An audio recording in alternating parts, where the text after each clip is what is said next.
It was bread week this week if you watched the Great British Bake Off, and so I've decided to show you how to make a really simple bacon soda bread, which is delicious. Surprisingly enough, this is actually from a Great British Bake Off book, but soda bread is so simple. There are so many recipes out there, they're all pretty much the same. But the difference with this one is that it's got crunchy bits of bacon and shallots and herbs in as well. So soda bread is a non-yeasted bread, so it's so quick to do. There's only a few ingredients and you don't have to wait for it to rise or shape it, or you do shape it, but it's not hard at all. At the moment, I am just sorting out the bits that we're going to add to the bread. 4 rashers of smoked streaky bacon in a pan, just on a low heat. There's no oil, just because there's quite a lot of fat on the bacon, and as that warms up, the fat will release. And then when that's starting to cook, I will add in 1 finely chopped shallot.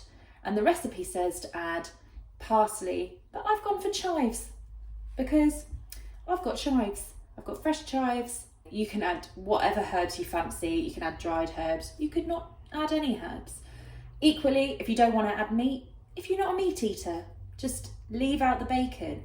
Maybe put something else instead. I think it would be quite nice to add some like cubed up Stilton cheese, but I think Stilton cheese makes anything infinitely better.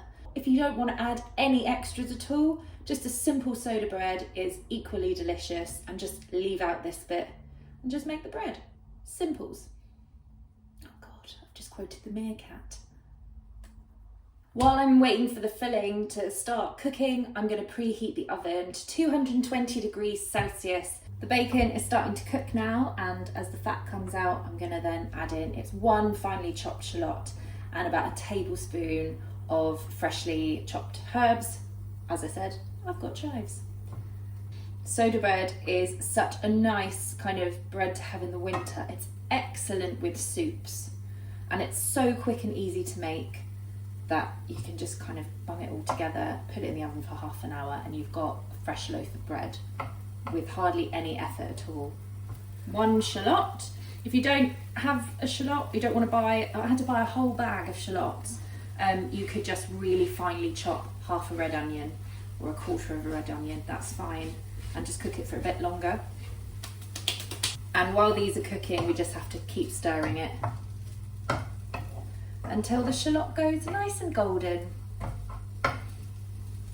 That's been cooking for about 4 minutes. I'm just going to give it another kind of 30 seconds more just to let those onions crisp up a bit more. And then I'm going to put them into a bowl, just because we don't want them to be hot when we put them into our bread mixture. Make sure that those have started to go golden, and then put them into a separate bowl, a cold bowl, and then leave it for 5 minutes before you then start on your bread mixture. Okay. Get all of that goodness out, and that is our shallot, bacon and herb mixture there. So just leave that for 5 minutes to cool down, and then we'll get started on the actual bread part. Okay, so onto the bread.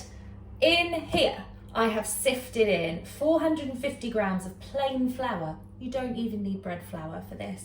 1 teaspoon of bicarbonate of soda and 1 teaspoon of salt. Just sifted that all in. I've now weighed out and cubed up 25 grams of unsalted butter. This one is cold from the fridge. You need to make sure it's cold. And all we're going to do is add that in, and then just like when you make pastry, mix it around and then rub it between your fingers. Rub it between your fingers until it resembles sort of breadcrumbs. This won't take long because there's hardly any butter at all. I should be taller.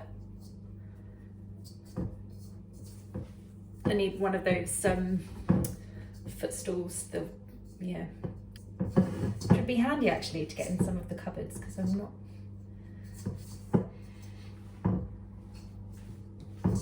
Sorry. Focus. So already, it's all pretty much done really. There's a few bigger bits of butter. Let's get them sorted. Done. And then just take a flat kind of knife, mine's just a butter knife, and your now cool mixture of bacon, shallots, herbs, or whatever you want to add in, or maybe nothing, and get all of that in there, and then use the knife to just mix it in.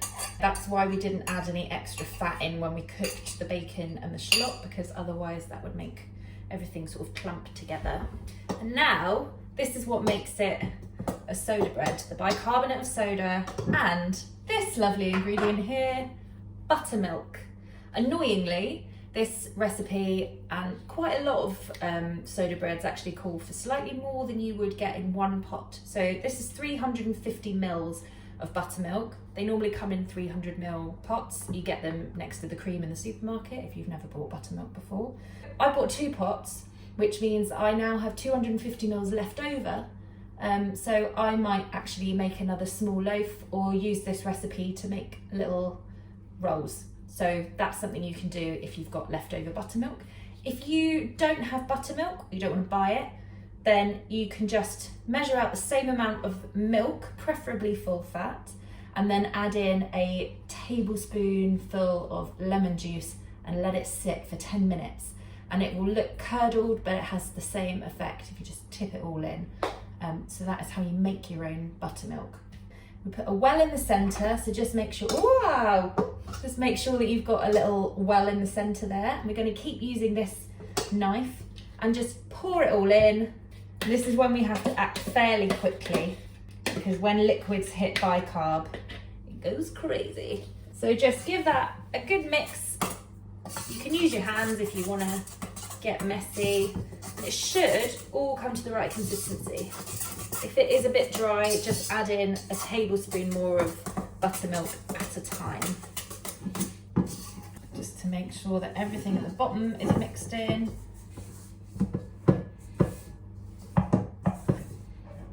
I'm just going to tip it out. And just bring it all together. Again, try and work this as little as possible.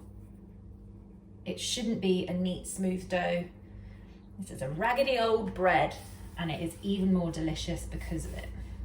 Again, if yours is a bit drier than this, then you can just add in a little bit more, but I know that it's just needing a bit of a mix.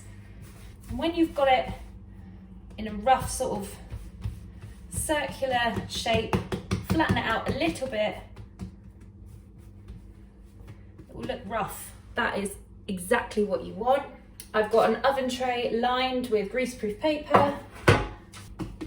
Plonk it on. And this is another signature of a soda bread. Did I keep saying sourdough? You want to make a cross on it with a knife. Go deep with the knife cuts. It doesn't matter, but we're just going to press down. And again on the other side. That gives it loads of room to expand and grow into a really lovely loaf. So, quick dusting of flour. And this is going to go into the oven for 35 minutes. 35 minutes in the oven, and then you have, or you should have, a beautiful soda bread with lovely bits of crunchy bacon and shallots and chives, or your herb of choice. All you need to do is wait for it to cool down slightly, and then you can slice it up and just stick loads of butter on it. That's all you need. Or maybe a bit of soup. Don't put the soup on the bread, obviously. Have it with soup. Put a big bit of cheese on the top. It's a nice loaf.